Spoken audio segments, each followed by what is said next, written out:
আর তার সার্টিফিকেট চাকরি করছে, এদের বেতন একই সঙ্গে দেওয়া হয়। আমরা আপনাদের পাশে আছি ইনশাআল্লাহ। আপনাদের কার্যক্রম পরিচালনা করেন, অবশ্যই মাননীয় প্রধানমন্ত্রী আপনাদের পাশে থাকবে। এই আহ্বান জানিয়ে, সকলের প্রতি কৃতজ্ঞতা জানিয়ে, আপনাদের আন্দোলন সংগ্রামের আমি সংগঠন প্রকাশ করে আমি আমার বক্তব্য এখানে শেষ করছি। আল্লাহ হাফেজ।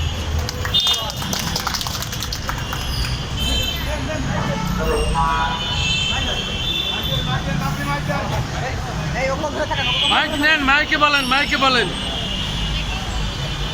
ধন্যবাদ রাজা ভাইকে। রাজা ভাই অত্যন্ত বিপ্লবী নেতা।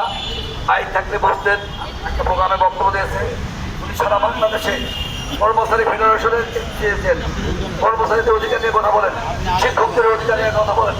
এখন বক্তব্য রাখবেন যিনি রাজপথের লড়াকু সৈনিক, শিক্ষক কর্মচারী ঐক্যজোটের অন্যতম প্রেসিডেন্ট সদস্য, বাংলাদেশ কারিগরি শিক্ষক কর্মচারী ঐক্যজোটের মহাসচিব, চাঁদপুরের কৃতি সন্তান এবং বর্তমান নবগঠিত অবসর সমিতি কল্যাণ বোর্ডের অন্যতম সদস্য অধ্যাপক হারুন রশিদ, কাজী হারুন ভাই বক্তব্য রাখবেন।